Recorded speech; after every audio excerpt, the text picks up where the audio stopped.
Z mroków chaosu, z otchłani nicości, wyłoniła się ona, droga światła, wyboista, kręta, ale prowadząca do zwycięstwa nad słabością, normalnością i zblazowaniem. Manila Road.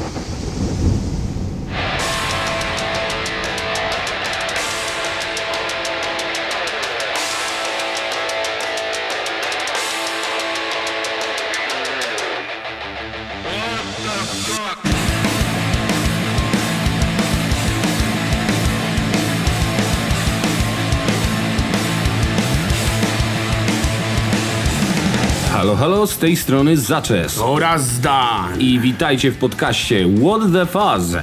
Były zajawki, myślę, że wszyscy już wiedzieliście doskonale, co się zbliża. I oto jest. Odcinek o najbardziej unikalnym z unikalnych zespołów Manila Road, dziecku legendarnego gitarzysty i wokalisty Marka The Sharka Sheltona. Chcesz do niego właściwie mówić The Shark? Wszyscy Really? tak naprawdę. Okej. No, wszyscy mówią do niego Shark. Okej. W sumie robi sens. Właściwie dlaczego Manila? Bo można by zapytać, przecież dużo łatwiej było powiedzieć, że Iron Maiden, Manowar czy kimś w tym rodzaju. Ale Manila Road to jest zespół wyjątkowy. Manila Road to jest synonim oddania i pasji dla heavy metalu. To jest zespół mistyczny, a jednocześnie skupiony na tym, żeby dostać w łeb potężnym riffem. Nie do porównania z niczym innym.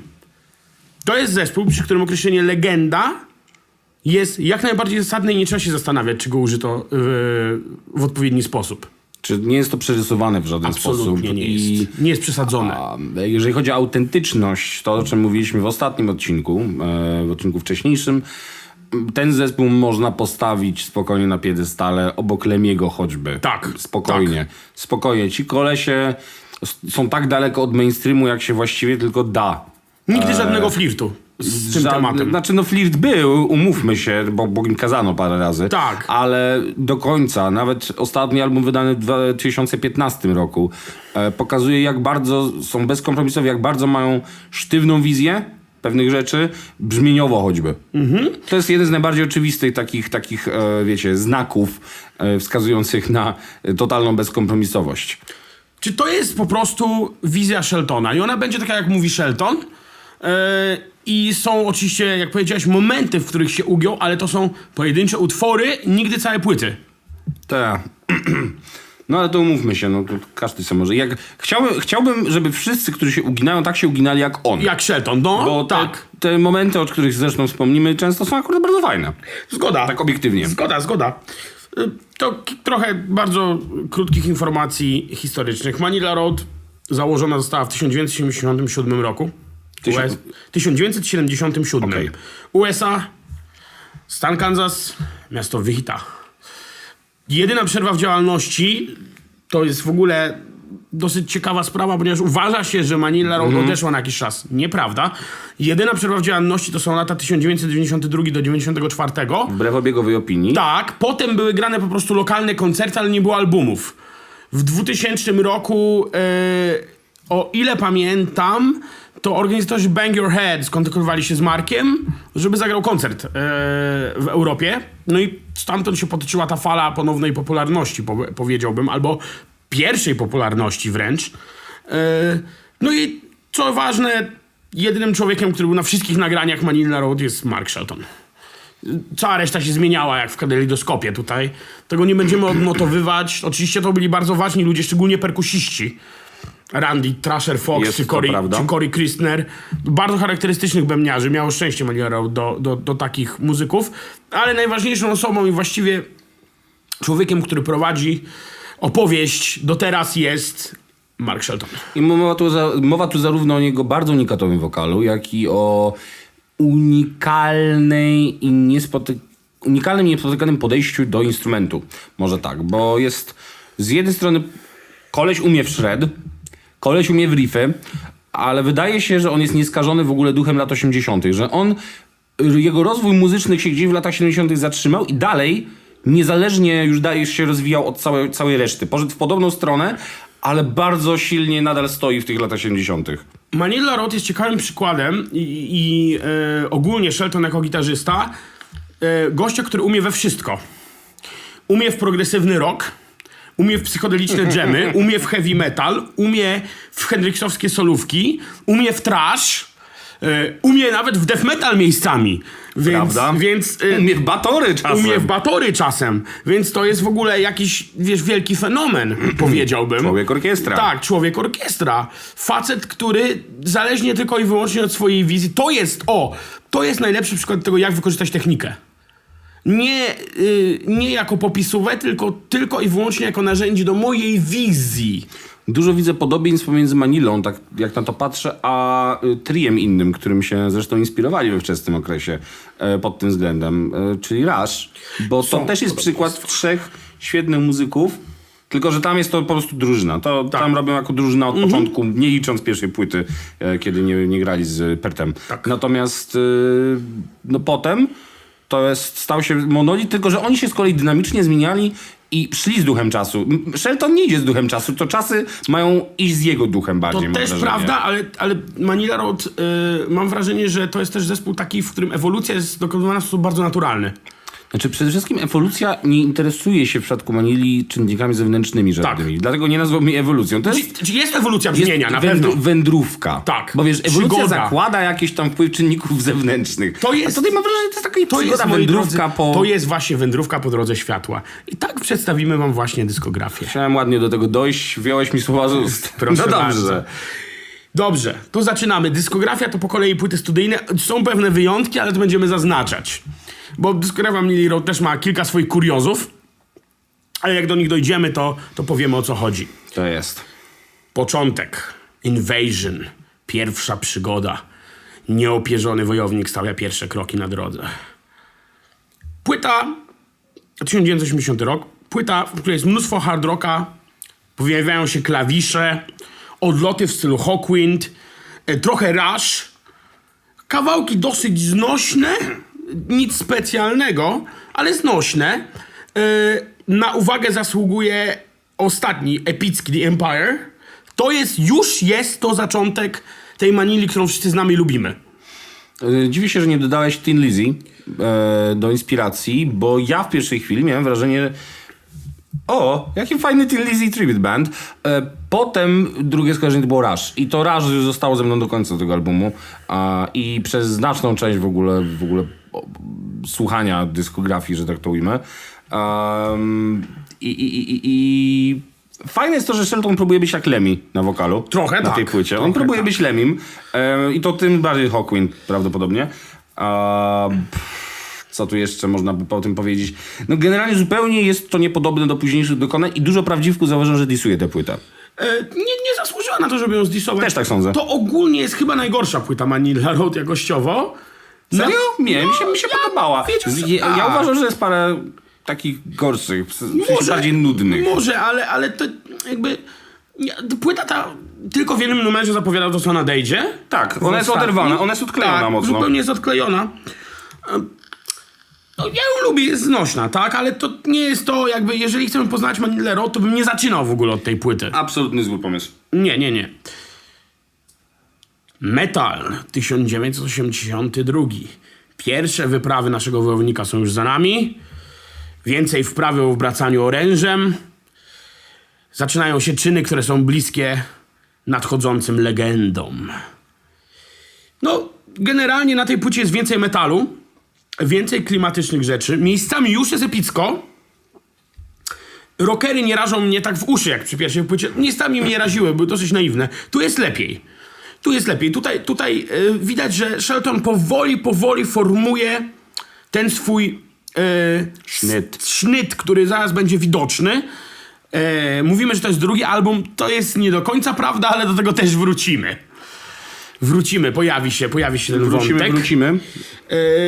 Ja oczywiście wyżej oceniam tą płytę niż jedynkę. Może dlatego, że jest bliższa źródłu temu, co rozumiemy przez styl Manila Road. No ja z tego powodu ją sobie cenię, chociaż szczerze mówiąc mniej z niej pamiętam niż z jedynki i to ta naiwność, o której wspomniałeś, dla mnie była zaletą troszkę. Bo jak najbardziej zespołom grającym hard rocka wolno być naiwnymi, nawet powinny być trochę naiwne. Dla mnie to jest zaleta. I poza tym ja mam coś takiego, że ja nie przepadam z albumami przejściowymi. To jest, rozumiem. Jest to wybitnie przejściowy. Album stoi w tak mocarnym rozkroku, że wręcz jest trochę niespójny. Też bym nie zaczynał w ogóle od niego. Nie, to jest też fatalny pomysł, może nawet jeszcze gorszy niż Invasion. Tak, to prawda. Bo tutaj są...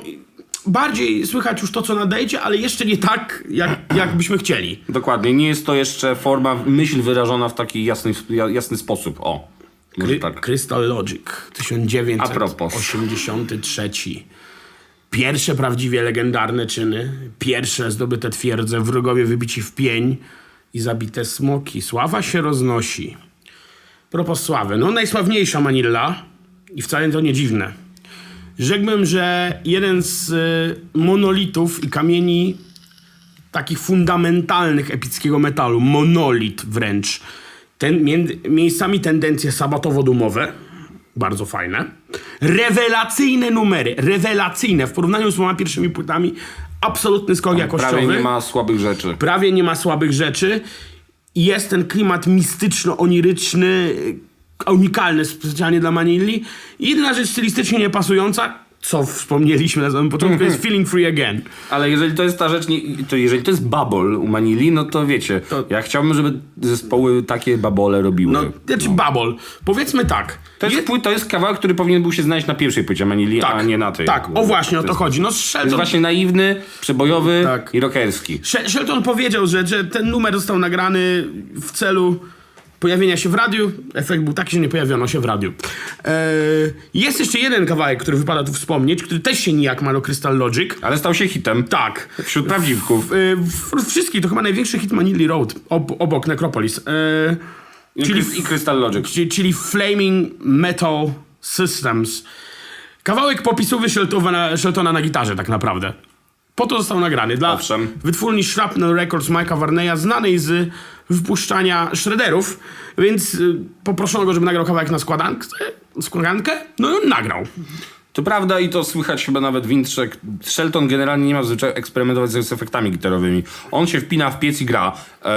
Przynajmniej tak mi się wydaje, że to jest jego podejście. Mogę się mylić. Tak to brzmi przynajmniej. Ale tak to brzmi. Natomiast tutaj nagle jakiś harmonizer jakiś wczesny, w intrze jakieś oktawer. Co tu się dzieje w ogóle? Także wybitnie niepasujący, chociaż w gruncie rzeczy jest to po prostu dobry taki heavy metalowy numer. Wspaniały heavy metalowy numer. Bardzo fajny. Tak. Który w ogóle pokazuje fajną tendencję Sheltona. Taki trochę dla mnie z mrugnięciem oka, bo jest to kawałek, który zaczyna się popisową gitarową, a sama istota kawałka zaczyna się solówką. Po solówce zaczyna się solówką. Piękne. To cudowne w ogóle. Zrobię jak będę chciał, tak czy inaczej. Tak jest. No to jest, tak jak powiedziałeś, kamień milowy. To jest w jakiś sposób początek tego charakterystycznie, nazwałbym to groteskowego stylu Manilli Road, bo myślę, że groteska idealnie pasuje jako ich... Groteskowy, mistyczny. No. Tak, mistyczny, tak, ale on jest właśnie aż tak przerysowany, wiesz, a la fantazy klasy D. Bardzo dobrze. Nie wiem, czy zamierzenie groteskowe, natomiast atmosfera jest wybitnie groteskowa i bodajże chyba najbardziej... To jest najbardziej znany album, z powodu tego, że po prostu najbardziej to wszystko wyskakuje we wszystkich wyszukaniach, a jednak nazwa Manilla Road się przewija po całych internetach i każdy młody kuc w pewnym momencie na ten zespół na pewno trafia, moim zdaniem. Tylko to jest trochę przekleństwo, moim zdaniem, że trafia na ten album, gdzie Shelton najbardziej, jak porównaliśmy jego wokal do, wiesz, że wokal Sheltona się lubi albo nie, ale można się nauczyć go lubić. To jest jak torfowo whisky. No... On tutaj, jeżeli on byłby torfowo whisky, to jest taki odpowiednik, no napierdala podkładem kolejowym, apteką i zużytymi bandażami. To jest mniej więcej, na tym albumie tak on brzmi momentami. Tak nosowy jest jego wokal, tak groteskowy. Widziałem w ogóle, znowu słowo groteska, jakiś komentarz był świetny. Gdyby Szkieletor z Himena umiał śpiewać, to śpiewałby właśnie tak. Znaczy, nie mam nic to podsumowuje wszystko. Nie mam nic do tego faktu. Ja też nic nie mam. Ja uważam nawet, że to dodaje uroku Manilli. Trochę dodaję, może myślę, że w tym momencie trochę gloryfikujesz, natomiast... Dobrze, trzeba gloryfikować ten zespół. Natomiast najgorzej, że Shelton jeszcze na tym samym albumie potrafi zademonstrować naprawdę niebagatelne zdolności wokalne. To prawda. Choćby na Riddlemaster. To prawda. Bardzo fajna barwa. Dlaczego w niektórych numerach śpiewa w ten sposób, jak na Necropolis? Nie wiem. Bo tak mu się zachciało. Bo to Mark the Shark Shelton i I will do what I want. Tak jest. Więc no bardzo acquired taste, jeżeli o to chodzi. Dalej jest na szczęście lepiej. Także młody kucu, jeżeli słuchasz, wiedz, że dalej będzie lepiej i posłuchaj sobie płyty następnej na przykład. Open the Gates, 1985. Po pierwszych rzeziach i zwycięstwach wojownik osiada na tronie i rządzi zdobytym królestwem. Wymienia swój oręż na cięższy miecz zwykły na dwuręczny. I efektem jest to, że płyta jest bardziej posępna, cięższa, ponura barwa gitary wręcz rzekłbym. Miejscami zaczynają się te inklinacje trashowe, które będą się rozwijać z albumu na album. Dalej jest epicko, dalej jest mistycznie, wręcz powiedziałbym, że to jest szczyt tego mistycyzmu. Są... Nie, ja się tutaj nie zgodzę. widzisz, są takie kawałki wręcz odnoszące się do Conana w sposób bezpośredni. Hour of the Dragon czy Road To of może Kings. nie mistycyzmu, tylko epickości. Niech będzie tak. Kawałki, na które warto zwrócić uwagę na tej płycie, to jest wspomniany Road of Kings, tytułowy, który jest pięknym numerem, takim heavy metalowym na 2 minuty. Metal Storm i The Fires of Mars. Oczywiście z metalowym umlautem. Tak, i tutaj są lepsze wokale Sheltona, dużo lepsze. Są lepsze. Dużo lepsze. Dużo bardziej pasują do... Mam wrażenie, że też ja mam wrażenie, że nie tyle on podskillował, tylko produkcyjnie jest to Możliwe. lepiej zrobione. Dużo bardziej podoba mi się też brzmienie tutaj niż na Crystal Logic. Aj. Świetne jest to brzmienie. No i tu muszę wspomnieć o partiach Randy'ego Trashera Foxa. Rewelacyjne partie bębnów, dosyć takie... wypełniające przestrzeń, ale świetne, absolutnie świetne akcentowanie na perkusji. Ja muszę powiedzieć, moje ulubione numery chyba to są Heavy Metal to the World, który jest chyba takim największym hymnem. Prosty bardzo kawałek, bardzo fajny. prosty, dlatego mi się podoba z tej płyty. Fajny. Ale dla odmiany drugim moim ulubionym jest The Ninth Wave, Night Wave, który jest epikiem a la Rush, to prawda. wybitnie a la Rush. Astronomika w trochę podobny nutę Ballada jedyna uderza. na albumie. Tak, ale właśnie taka ballada. Na tym albumie bardzo łatwiej widać, jak wykrystalizowali sobie i co chcą wziąć z Rush. Tak. I dokładnie to wzięli. Tak. Ja lubię ten album strasznie, bo są właśnie te traszujące riffy, ale bez przesady. Tak. Super jest to połączenie, wiesz, epickiego heavy metalu jeszcze z takim dociążeniem traszującym i tym posępnym brzmieniem gitary. Świetna sprawa. Sprawa. No ja jeszcze tylko od siebie mogę powiedzieć, że moim zdaniem jest bardziej przystępny niż Crystal Logic z powodu właśnie trochę lepszej produkcji i lepszych wokali. Jest lepiej dopieszczony też w znaczeniu songwriterskim, co jest w ogóle jakimś kosmosem, bo Crystal Logic ma świetne numery. Tylko że numery na Crystal Logic to są numery, które docenią metalowcy stricte. Tutaj mamy już rzeczy, które przeciętny kuc łyknie. Moim zdaniem bez problemu, tylko że przeciętny kuc pewnie nie dojdzie do tej płyty z jakiegoś Niestety, powodu. a powinien. Bardzo mnie to martwi, bardzo mnie to smuci. Cóż. I kontynuując wątek The Deluge, 1986.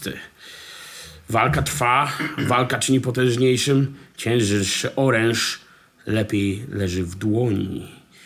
Czyli kontynuacja epickiego stylu z Open the Gates, z większym akcentem na riffy trashowe. Numery trochę prostsze, krótsze, miejscami przywołujące nawet overkill w riffach. Dobry album dla, tak samo jak Open the Gates, dobry album dla takiego przeciętnego kuca, powiedziałbym. Zabawne, bo ja mam wrażenie, że oni, o ile jest na ogół prościej i szybciej, to mam wrażenie, że jeszcze więcej jest mariażu z progresywnością jakiegoś takiego, ale w takiego, wiesz, znaczeniu na przykład tutaj się pojawiają takie popierdolone bębny choćby. Są. No Randy Trasher Fox. Co on tutaj od Janie Pawliu, to ja nawet Ale nie. wszystko się zgadza w numerze. Zgadza się absolutnie. Album jest moim zdaniem tyczkę gorszy od Open Gates. Tak. Ale bardzo dobrze mi się go słuchało. No mówię, to solo perkusyjne, bo to chyba nie da się inaczej go nazwać niż solem perkusyjnym. Powiedzmy, no. Które zaczyna demencję, rewelacja. Demencja, chyba najlepszy kawałek na płycie. No właśnie z tego powodu. Chyba najlepszy kawałek na płycie, tak. Na ten warto zwrócić uwagę. Tutaj Natomiast poza tym jest problem taki, że o ile to jest dobra płyta spójna, to tutaj kawałki mi jakoś nie wystają szczególnie, jako lepsze lub gorsze za bardzo. niekoniecznie, ale wiesz co? Wiesz co, obok Demencji jeszcze obok Demencji bym wskazał na Hammer of the Witches oczywiście. Bardzo dobry numer. I na... kurczę, ja lubię tytułowy numer, jako taki epic. To bardzo tak. Ale widzisz, o czym świadczy fakt, że musieliśmy spojrzeć na tę tracklistę, żeby... Tak, musiałem sobie przypomnieć. Więc one nie są jakieś bardzo memorable. Nie, ale sama płyta jest memorable. To jest ciekawe. Płyta całościowo. Tak, to jest płyta, która całościowo wchodzi na... Całościowo jest lepsza niż jej pojedyncze numery. O, Tak, tak. synergia. Synergia, tak Uwaga, jest. mądre słowo. Ucz się z What the Fast Podcast. Synergia. No. Mystification 1987. Porzucenie tronu i królestwa i odważna wyprawa w nowe terytoria. Mistrz miecza. Manila Road w wydaniu power trashowym. Nie brzmi to jak standardowy trash. Zupełnie. Zupełnie nie. Moim zdaniem tutaj jest genialna mieszanka tej atmosfery z gotyckiego horroru społego z riffowym, trashowym metalem. Absolutnie rewelacyjne sola Sheltona. Rewelacyjne. Świetny album. Po prostu nie ma się do czego przyczepić. Nic nie powiem tutaj. Chyba wolę go niż Deluge. Ja go wolę na pewno. Dodam, że Mystification... Znaczy tak, te tempa, które tutaj się czasem pojawiają, jak choćby... No coś mi się tu nie ładuje, chwila, problemy techniczne, ale ja sobie zapisałem. Te tempa, które się pojawiają choćby na Valley of Unrest. Tak, Jezus świetny Maria, jaki ten numer jest szybki, jak on leci do przodu, jak on gna. Ten riff jest wręcz slayerowy. Tak. To jest wręcz Tak, slayerowe tak, w swojej tak, naturze. To jest ta szkoła. Zdecydowanie. I ja powiedziałbym, że wiesz, jest jeszcze... są jeszcze takie... Strasznie mi się podobała Haunted Palace w ogóle. Tak, Mask of Red Death, wspaniały numer. Jezu, jaki jest I genialny. mój absolutnie ukochany Death by the Hammer. No. Death by the Hammer to jest taka legenda, że aż... Rewelacja. Rewelacja. Więc można ten klimat, jak się okazało, połączyć z metalem mocno riffowym, takim jeszcze bardziej. Jeszcze bardziej niż na Open the Gates, to jest w ogóle jakiś wymysłem, nie wiem skąd. No rewelacyjny album. Rewelacyjny. Trasherzy nawet powinni go łyknąć bez problemu. No, dlaczego nie łykają, nie wiem. Natomiast dodam jeszcze od siebie, że tutaj było drobne zamieszanie z wydawnictwami. A może zanim o tym wspomnę. Najsurowsza do tego momentu płyta Manili. Tutaj nie ma już tych progresywnych odlotów za bardzo. Nie. Są balladkowe momenty, które z kolei to jest takie prorocze, bo one się będą... Takie mariaże z akustycznymi wstawkami, takimi interludami, one tutaj myślę, że naprawdę zyskały. Shelton nauczył się bardzo dobrze pisać i to się będzie przewijać przez resztę twórczości już do końca. Więc to warto odnotowania. Druga rzecz warta odnotowania jest to, że tutaj songwriting mam wrażenie, że skoczył jeszcze na nowy poziom. Po prostu to są przemyślane partie bardzo. To już nie jest takie naiwne łomotanie w piwnicy. A to do Deluge myślę, że można czasem takie wrażenie odnosić. Ale rzadko. Rzadko, ale jeszcze tak. Tutaj mamy do czynienia już z pełną profeską. Wszystko skrojone jest, tak to nazwę. Skrojone, przemyślane i Shelton będąc muzykiem, który już z niejednego, prawda, gara jadł, jest w stanie wcierać swoją wizję bardziej, implementować swoje rozwiązania efektywniej. Tak walnę korpomową z Mordoru. A wspomniałem o zamieszaniu z wydawnictwami. Opowiesz może, jak to było? Problem polega na tym, że ten album miał różną tracklistę w różnych krajach, w których go wydano. Uwielbiamy to. I jeszcze do tego w 2000 wyszła reedycja na CD, która była zremiksowana. Nie było oryginalnego miksu z 87 roku. 7 roku. Więc straszne są przewałki, różne wersje. Jeżeli ktoś chce oryginalny mix i oryginalną tracklistę, to jest wydanie Shadow Kingdom Records, reedycja. Na CD można spokojnie nabyć. Jest też duża dwupłytowa edycja, to też można, jak ktoś chce mieć oba miksy. Na Spotify jest wersja ze wszystkimi 3, a są dokładnie 4 płyty Manili na Spotify, więc jakby ten. Jest Crystal Logic, Open the Gates, Mystification i ostatnia, czyli... The Blessed Curse. Dziękuję. No, Out of the Abyss. 1988. Rzeź i zniszczenie w kraju demonów. O chuj, kurwa, dupa trash. Nowy oręż naszego wojownika topór zamiast miecza. No, Manila w formie najbardziej trashowej. Ja bym jednak powiedział, że piła tarczowa. Przywieziona przez obcych z dżungli. Bardzo możliwe. Przy rzece Styx. W każdym razie ja jestem bardzo na tak. Riffy rewelacyjne. Rewelacyjnie cięte riffy. Ja bym chciał, żeby niektórzy trasherzy mieli tak cięte riffy, jak Shelton tu zrobił. Dynamika kawałków, nie siada nic. Wszystko jest bardzo, bardzo spoko. Twardo, mocno do przodu. Znakomity zwłaszcza numer tytułowy. Wokale to jest też nowa jakość, bo tu się pojawiają nawet shriki takie. Tak. Rewelacja. Ja jestem bardzo na tak. No, jako stary trasher to muszę powiedzieć, że nawet w trashowej formie Manila Road jest bardzo na tak, bardzo na propsie. No to jest stricte trash i o ile szanuję to, że to zrobili i zrobili to dobrze, o tyle wychodzi trochę brak chyba doświadczenia Sheltona w robieniu takich konstrukcji numerów i przez to album jest dla mnie odrobinę zapominalny i jest bez wątpienia gorszy niż poprzednie 4. To moim zdaniem nie ulega wątpliwości, ale może się zgodzisz. Nie ulega. Natomiast moim zdaniem jest to ciekawa sprawa o tyle, że to jest taki trash, który powiedziałeś. Shelton nie jest trasherem, więc robi trash po Maniloadowemu. Bardzo ciekawa jest ta sprawa, tak naprawdę. Dość jak to ciekawe, wychodzi. przez to ten album nie brzmi zupełnie jak nic innego w trashu. Nie.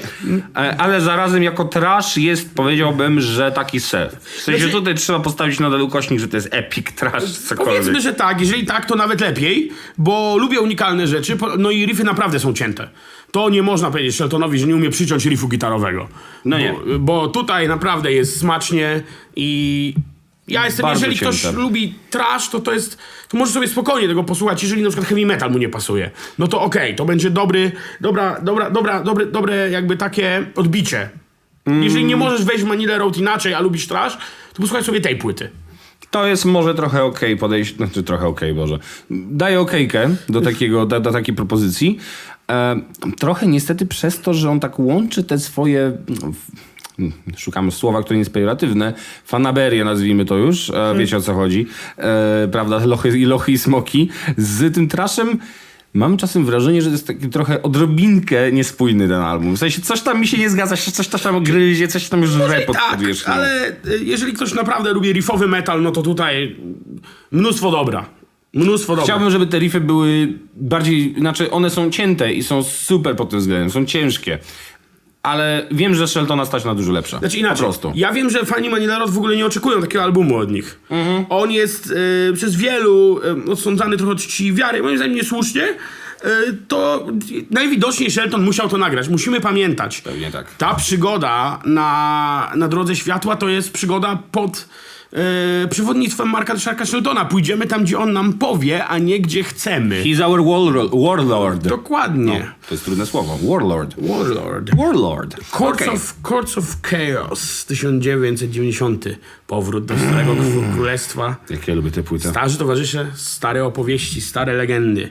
Manila Road ponownie w temacie epickim. To jest powrót do starych rzeczy, na stare śmieci. Posępny, absolutnie wspaniały, posępny nastrój.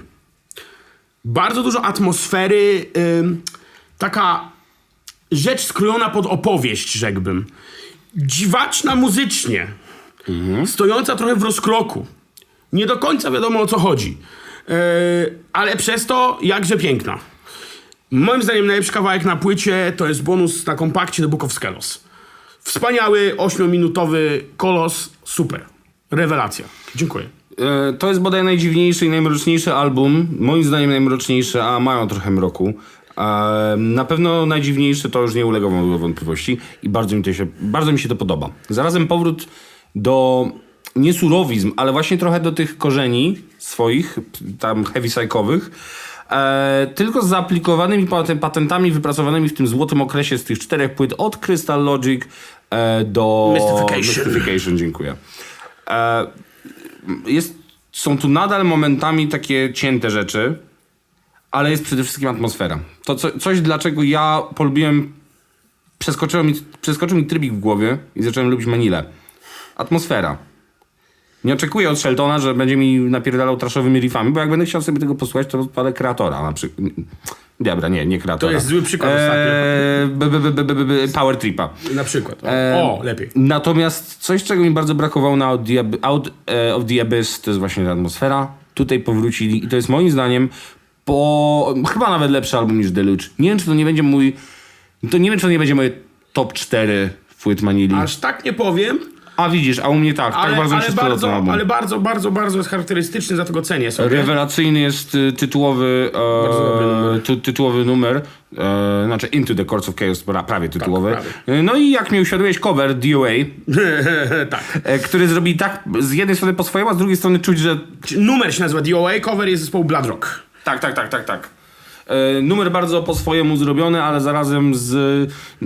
Trochę, to może zabrzmieć do niektórych jak śmieszne porównanie, ale skowerowali go trochę jak Ghost coveruje rzeczy. Z jednej strony zachowali pełną wierność oryginałowi, tylko zagrali to po swojemu. To Ghost coveruje jak Manila Road. Tak, o to chodzi. Ale słuchaj, młody kucu, to do ciebie. Więc młody kuc bardziej zna Ghosta niż Manilę, dlatego tak powiedziałem. No. Dobrze. The Circus Maximus 1992. To jest solowy materiał Sheltona wydany pod szyldem Manila Road. Nie omawiamy z tego powodu tej płyty. Warto się nią zainteresować, bo nie jest zła, ale tu nie będzie więcej poświęcone. Dziękuję. Objection! No. Potem cisza. Atlantis Rising 2001. Wojownik powraca na drogę światła po długiej nieobecności w krainie mroku. Bardzo trudne pierwsze kroki. Album powrotny, niestety dość generyczny. Niestety. I niespecjalnie się wyróżniający czymkolwiek. Może się spodobać fanom zwykłego heavy metalu, takiego heavy. No to okej. Jak na Manilę, jak dla mnie zawód. Godne odnotowania to jest to, że pojawia się Brian Hellroyd i Patrick na wokalach, który ma głos bardzo podobny do Sheltona. I to tyle, co mogę powiedzieć. I niestety. Brzmią jak tribute band Black Sabbath momentami, a momentami Shelton brzmi jakby się zasłuchał w Carcass po drodze. Konkretnie w Hard Work, co zresztą jest bardzo możliwe. Dosłownie z tą płytą. Dokładnie z tym growlem mi się kojarzy jego wokal. I robi to nieźle. Nie żeby coś. Tylko kompletnie nie ma atmosfery. To niby wszystko się zgadza. Niby jest w starym stylu, niby jest heavy, ale z zacięciem sheltonowskim. Ale to nie jest Manila tak do końca. To tak nie bardzo. Koniec. Mic drop. Spiral Castle 2002. Ćwiczenia i sny prowadzą do powrotu do stałej doskonałości. Nasz wojownik ponownie pewnie stąpa po ścieżce. Rewelacja! Rewelacyjny album. Powrót do tendencji z Crystal Logic, czyli takich dumowych zajawek. Super płynący, mega dynamika utworów. Wręcz mistyczno-oniryczny, to co lubię używać tej kombinacji w stosunku do Manili, ale inaczej tego nie opiszę. Tytułowy numer to jest Meisterstück. To powinien być album powrotny. Super. No ale wiesz, musiał jakiś rozbieg zrobić zanim... Tak, jest rozbiegówka. Dotarliśmy naprawdę do fajnych rzeczy tutaj. Jestem na tak. Ja nic do dodania nie mam. Potem- Dodam, że nie znajdziecie go na YouTubie. Potem Mark of the Beast. 2002 rok? A zarazem nie. No właśnie, o co chodzi z tą płytą? 1981/2002 rok. To jak przyjaciel z przeszłości, jak zapomniana przygoda i wielka chwała naszego woja. Są nagrania, które miały stać się drugim longplayem. Zespół nie był z niego zadowolony i teraz uwaga, chwila moja. Dlaczego? I zamiast tego nagrali metal. Nie rozumiem. Rewelacyjny krążek. Wręcz miejscami progresywny rock, czy folk rock. Znakomite długie utwory. Tak dobrze skrojonych długich numerów dawno nie widziałem. Wszystkie dobre. Wszystkie super mechanice, wszystkie płynące sobie tak jak kazało prewidła progresywnego rocka. Tak jak pan Shelton powiedział. Tak jest. Mistyczna atmosfera już wtedy, już na drugim albumie. Gdyby to było wydane jako drugi album, rewelacja. Brak tego otworu, nawet rockery. Znakomite. Album Prawda. ze 2 razy lepszy od metal. Wspaniały. Absolutnie. W ogóle Wow! Wspaniałe to może bym się nie zapędzał, koniku, ale faktem jest, że na pewno 2 razy lepszy od metal i nie cierpi na syndrom stania w rozkroku totalnym. Nie. On brzmi właśnie jak ta progresja naturalna. Dlaczego oni nagrali metal zamiast tego, nie wiem. Aczkolwiek duży szacun, że stwierdzili, że kurna, nagraliśmy płytę, nie pasuje nam, nie wydajmy jej, nagrajmy inną. No to... Jezu, ile zespołów, które znacie, ma jaja, żeby coś takiego zrobić? No nie? Ja żadnego nie znam. Ja bym coś znalazł może, jakbym pomyślał chwilę, ale ogólnie to nie bardzo, niewiele. To znam wszystkie zespoły ze wszystkich krajów z całego świata, więc jakby... No, trochę. No, a potem Gates of Fire, 2005 rok. Córka lodowego giganta prowadzi naszego bohatera przez prochy zabitych, aż do bramy ognia. 3 historie, nie każda jest równie chwalebna. Całkiem solidny krążek. Jego problemem jest jego struktura, to znaczy to jest próba opowiedzenia 3 opowieści. 3 opowieści na jednym albumie. 3 epki w ramach tworzące jakby longplay. Jakby longplay. No i tu jest brak płynności i brak takiej jakiejś stałości pomiędzy tymi numerami. Niektóre są rewelacyjne, a inne się strasznie nużą, są rozwleczone. Szkoda. Tak, tutaj Shelton właśnie eksploruje obszar czystych partii gitarowych momentami. Tak jest. Czy wy Dobra. Było już beka z coachy. Jest niekonsystentny ten album straszliwie. To jest znowu doom, ukośnik trash, ukośnik coś jeszcze. Ale nie nazwę tego per se blackiem. Dlaczego to powiem wam zaraz. To jest taki romans, fajny romans pomiędzy ascetycznością a taką powtarzalnością w znaczeniu, wiecie, mantryczność, droniczność. To się tam naprawdę zaczyna pojawiać. Są tylko 2 takie płyty Manili. O następnej zaraz powiemy. I niestety, no to jest ta gorsza. Tak. I to jest, moim zdaniem, jeżeli chcecie się przekonać, jak dobrze zrobić taki Viking metal w wykonaniu Manili, poczekajcie do następnej. A do tej pójdźcie później, jak będziecie chcieli więcej. Bo moim zdaniem to w ten sposób będzie dla was lepiej, fajniej. Fajne wokale Sheltona są na tej płycie. To prawda. To muszę jednak odnotować. Bardzo, bardzo dobra forma. Voyager 2008. Wyprawa w krainę wojowników północy. Nowe łupy, nowe opowieści skaldów. Legenda rośnie we wszystkich krainach. Skaldów? Skaldów. Tych skaldów? Nie tych skaldów. Cholera. Rewelacyjna atmosfera, rodem właśnie z Sak Północy. Lub płyt Batory. Dlatego mówiłem ukośnik tak. black. Growle perfekcyjnie pasujące do całości albumu. Doskonale się wpasowują. Rewelacyjne mieszanie nastrojów pomiędzy Batory, doomem, a heavy power metalem. Moim zdaniem najlepszy album Manili po powrocie. I ja się z tym chyba zgodzę. Jest na pewno najdojrzalszy. Tak. Trzeba jednak jakiejś tam dojrzałości, żeby powstrzymać się przed zmienianiem riffu co chwila, żeby dopracować ten jeden riff, żeby on prowadził ci całość numeru właściwie na przykład. I żeby poskromić swoje tendencje, żeby rozdzielać paszczę co chwila na przykład. Ten album płynie, jest mantryczny, jest właśnie senno-oniryczny i ja uważam, że on by, jeżeli kojarzycie film Valhalla, to on by był świetnym soundtrackiem do niego. Zgoda. Ja myślę, ten film jest takim trochę, ja nie wiem, czy nie jest ekranizacją tego albumu. Trochę tak. Zgoda. No, strasznie dobre. Tu Shelton odnalazł swój głos. Tak naprawdę znowu. I to znowu w nowy sposób. A więc w ogóle człowiek zaskakuje.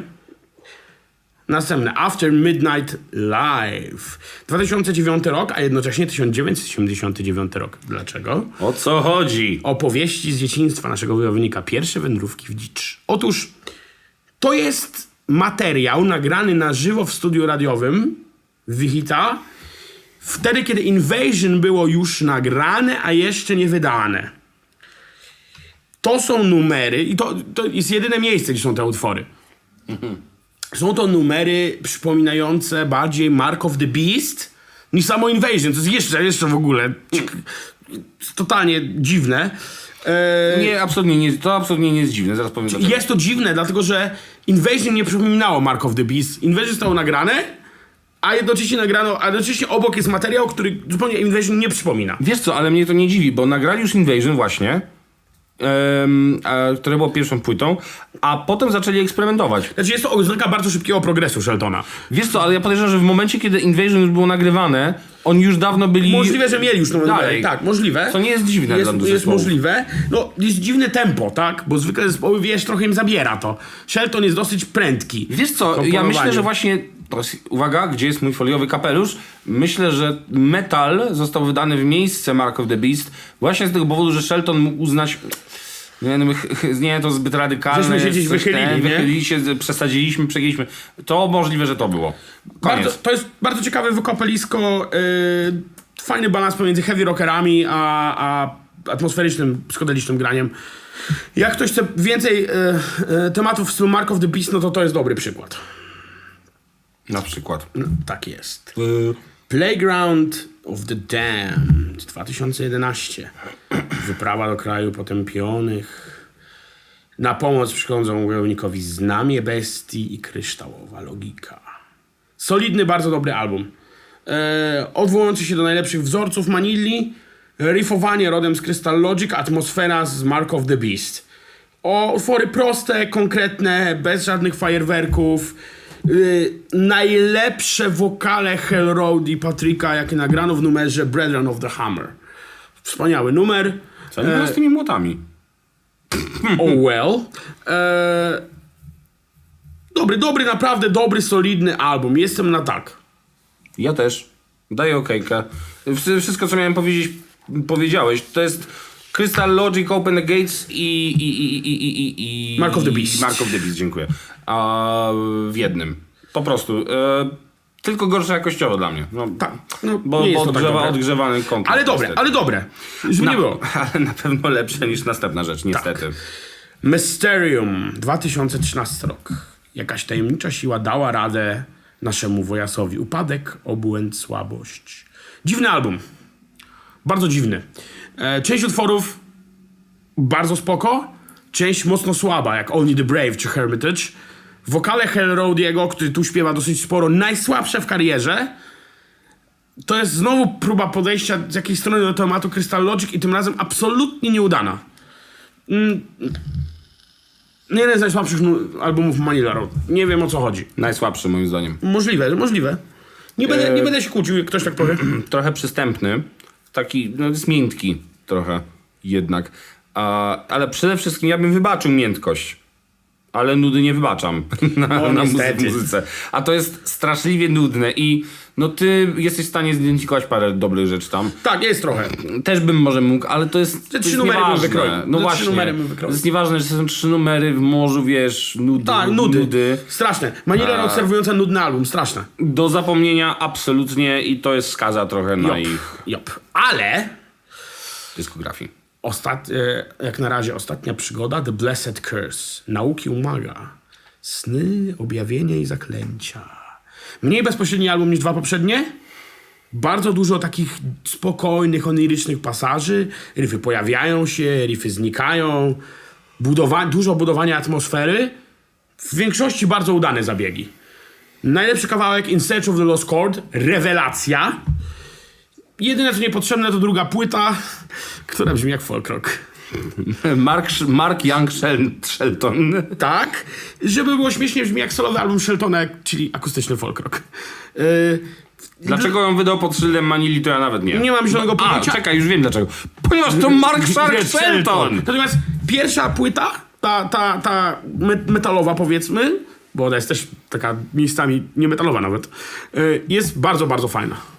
Bardzo klimatyczna. Tak, to jest powrót do klasyki, lepsza forma w sensie formy muzyczno-kompozycyjnej.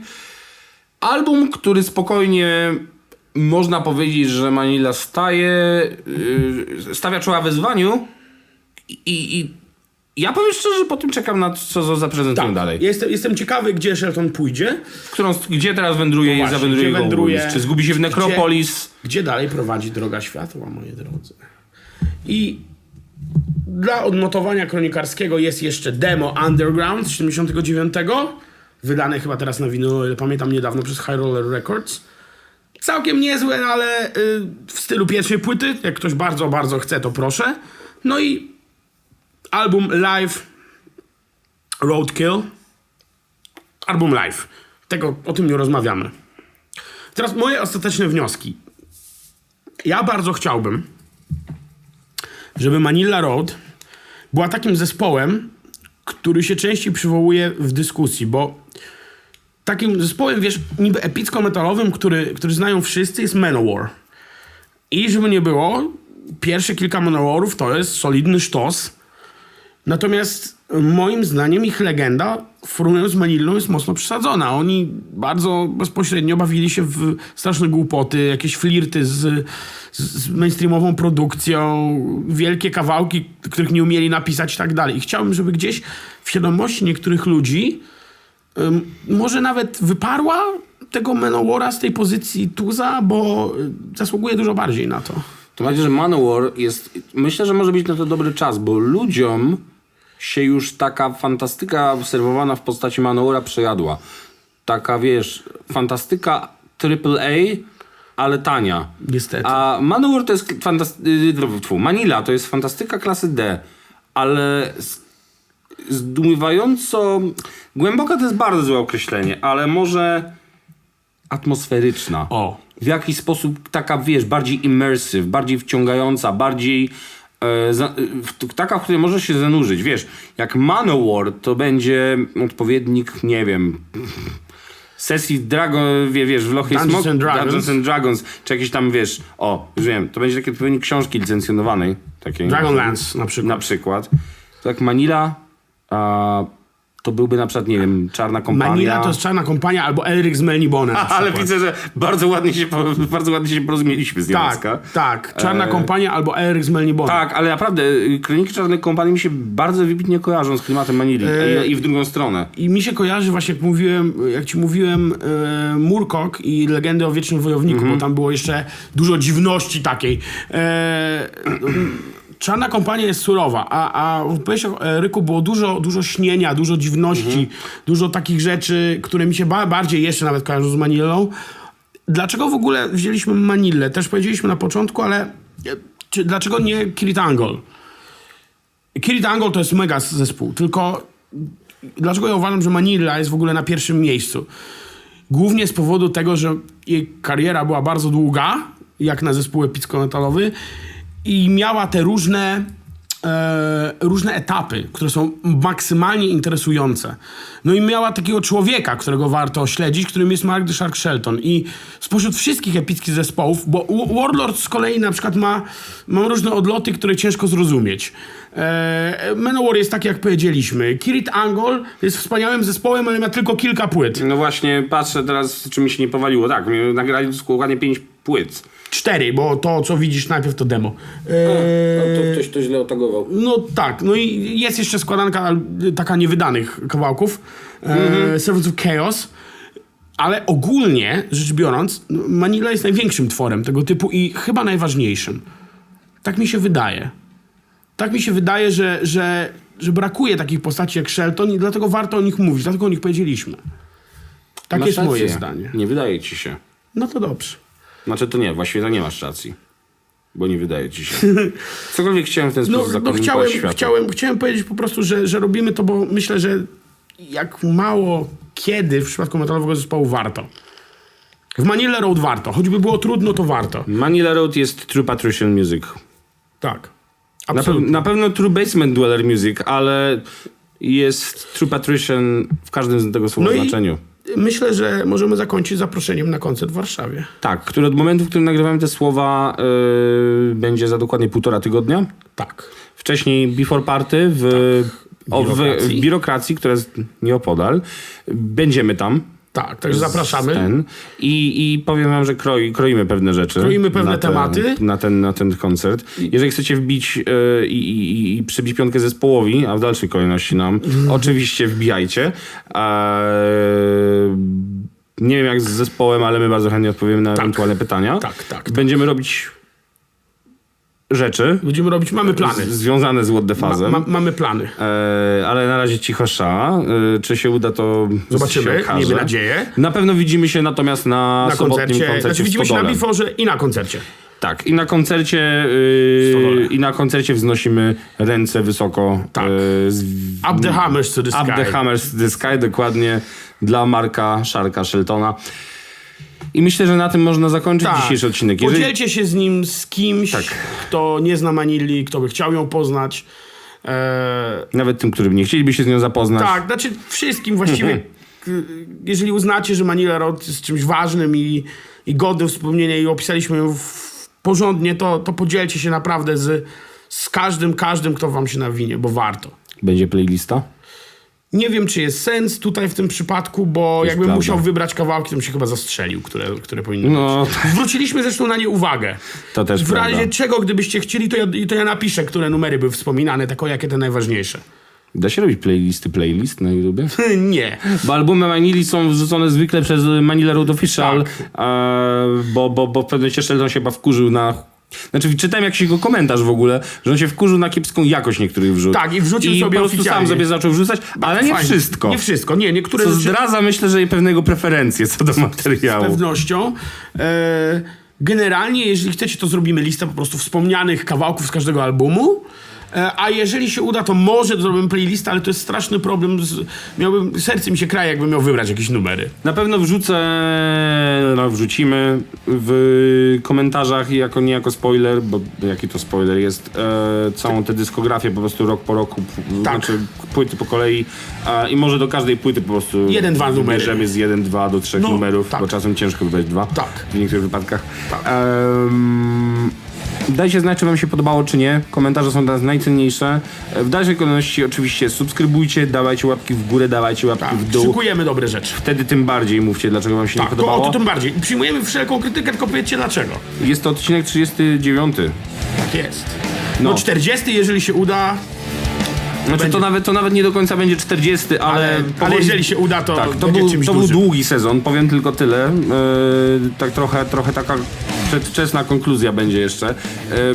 Dajcie znać może co chcielibyście na ostatni odcinek stricte podcastu. Bo jak Tak. tam wyjdzie to, co za tydzień nam wyjdzie, to będzie epicko. Tak jest. Jak nie wyjdzie, to chuj, mniejsza z tym. Trudno.